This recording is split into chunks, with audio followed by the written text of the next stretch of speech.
Hello people, I just want to shoot a quick little video because I kind of want to do an introspection, a look back of sorts, because this might be my final lightning cable ever.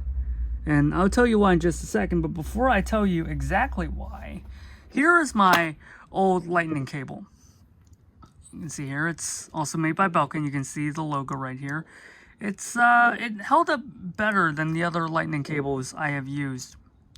Yeah, straight up doesn't do macro anymore. But yeah, you can see the pin in the middle has been fried. And what's more damning is that, look at these snags. The camera just refuses to focus today. And this one right here. You can see the inner copper wires of this thing.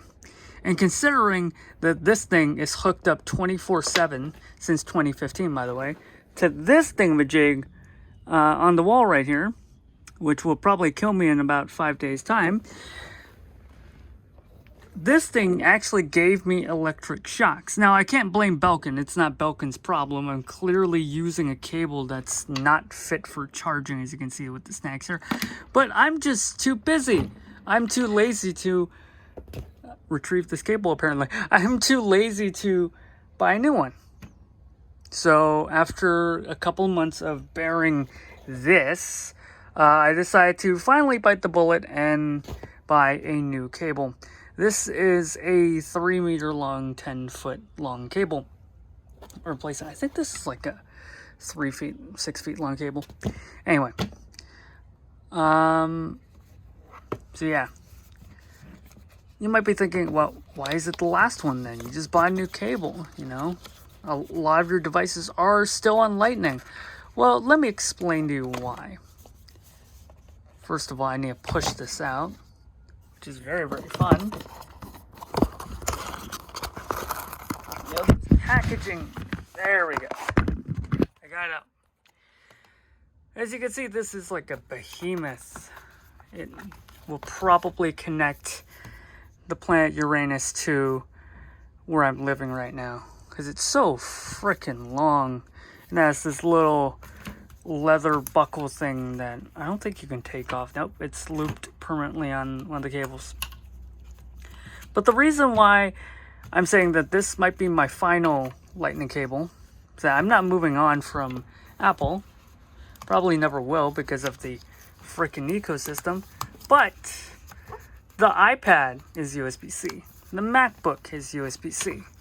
And the next iPhone will probably be MagSafe, especially when there's news on how I brutally tore open this packaging, but also how the next iPhone 13 Pro Max will probably not feature any sort of physical connector.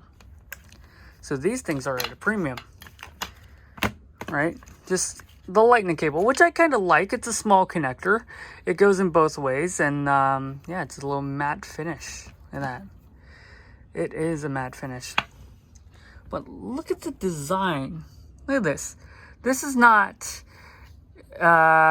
me dirting it up. This does not have dust on it, even though it's matte. The design is like this. Look at this. Look at the box. That's the design of the cable. I've never purchased a cable where it looks like it's already pre-dirty out of the box. Look at this. Oh my goodness. But yeah, they switched to this matte finish, which I quite like. But I don't think I'll ever need one of these cables after this iPhone. This cable is really here to charge my iPhone, and to charge it kind of glacially slow, mainly because I don't want to upgrade to MagSafe. It's not a cable of choice, and my use case of using an iPhone really is better suited with a traditional plug-in cable than a puck, right? I have the Apple Watch here, and I don't wear it with the puck on the back, and neither do you. And with the iPhone, I don't use it while the puck is on the back. So I still need this, and this is the only cable that's in stock, right?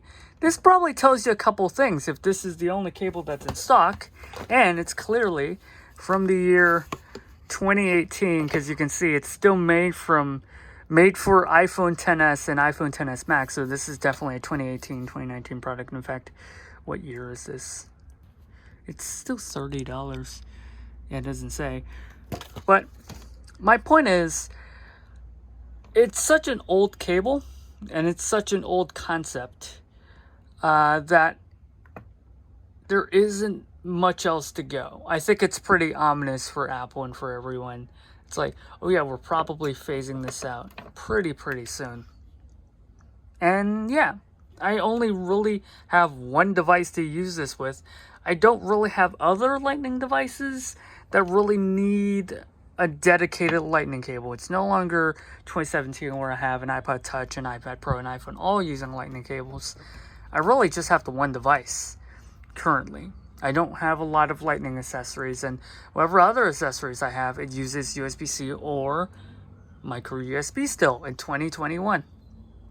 So yeah, this will probably be the last Lightning cable I ever purchased, and it's a 3-meter long cable. It's the only configuration. This is so bulkily long and kind of clumsy to deal with, and they give you a strap. I mean, that's not the greatest way to cable manage your stuff, especially when, you know, the original cable management is to not buy that long of a cable in the first place.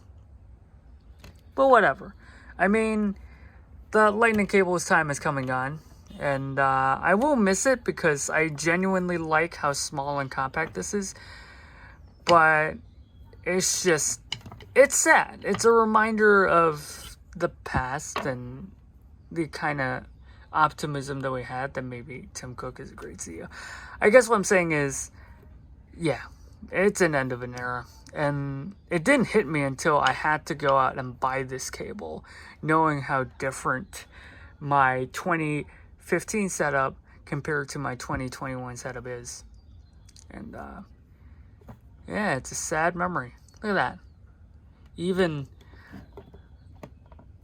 freaking solid state drives. This is the Samsung T7, and this is the Toshiba, I don't know what it's called. I think it's called the M4. Yeah, it uses USB-C. So, yeah, and also this iPhone 10 for illustrative purposes, but I don't know. Seems like it's a little too old now. But yeah, that's basically it, and I just wanted to talk about the Lightning cable. This is probably the last one. So maybe I'm recording this video just to commemorate this event, especially when I was in the Apple ecosystem since 2011 and have used Lightning cables for almost the entire life of my adventures with Apple. But yeah, that's it. Have fun.